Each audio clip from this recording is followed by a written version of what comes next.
Tolong ingatkan saya ya, takut lupa. Pertama, Dr. Zakir Naik. Dia bukan ahli agama, bukan ulama, harus diingat. Dia pembaca yang rajin. Hafalannya sama bagus dengan Ustadz di Indonesia, rakan kita Ustadz Adi Hidayah. Dia punya metode menghafal rakam-rakam ya, number-number itu.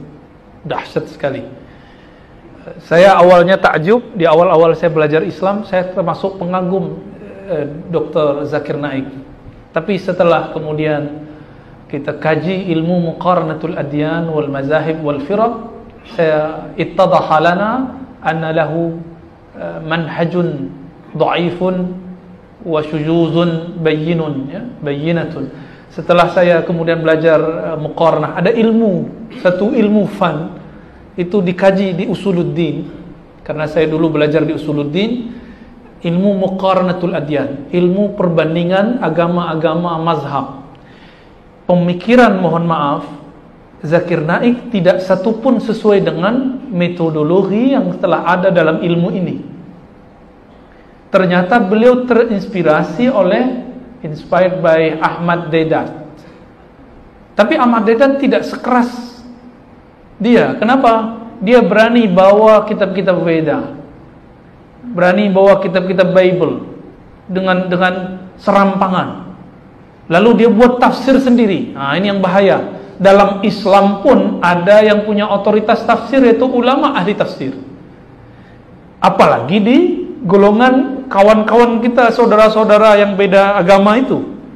Mereka punya lembaga khusus pentafsir. Orang aktivis, bahkan doktor teologi Kristen Katolik tidak boleh mentafsir jika dia belum diiktiraf oleh lembaganya. Lalu tiba-tiba Dr. Zakir Naik kemudian menafsirkan sendiri. Maka di India dia terkena konun perundang-undangan apa? Mencemarkan, merusak agama lain. Itulah sebabnya beliau dilarang masuk, pulang kampung. Kasihan ya. Saya kasihan mendengar, saya sedih. Sebagai saudara sesama muslim, kita ikut sedih. Dan mohon maaf jika dibawa ke Sarawak, Sarawak ini sangat majmuk, sangat berbahaya. Sangat berbahaya. Jangan bawa dia, bawa yang lain yang lebih santun. Ya, karena kalau bawa dia nanti bertengkar muslim dengan Kristen. Yang kita sudah jaga lama ini. Ya, kita sudah jaga lama, benar kan? Saya dengar di sini minoritas muslim. Lalu antum mau bawa dia? Ya salam ya. Siap-siap setelah itu kita tengkar. Ketemu Kristen kita benci. Ya Rob, kita tidak boleh benci makhluk. Kenapa? Hadisnya irhamu man fil ardi yarhamukum man fis sama. Kemana-mana kita sampaikan hadis ini. Sayangi makhluk di bumi, makhluk yang di langit, malaikat-malaikat cinta kamu. Makhluk yang di langit tidak boleh sayang, tidak boleh benci jika tidak ada perintah dari Allah. Maka mereka jika sayang, itu berarti Allah perintah. Makhluk di bumi ada yang muslim, ada yang non muslim. Itu sebabnya Allah bagi, ada bismillahirrahman, ada ar-rahim. Rahman itu untuk semua. Buka tafsir Imam Fakhruddin Razi, tafsir Imam Nukasir Baydawi. Apa kata mereka? Rahman untuk semua.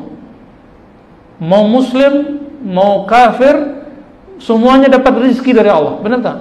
Maka orang-orang non muslim pun dapat rezeki, dapat sehat, dapat kaya. Tapi rahim itu cuma satu, karena ziyadah hurufnya cuma satu, yaitu ya.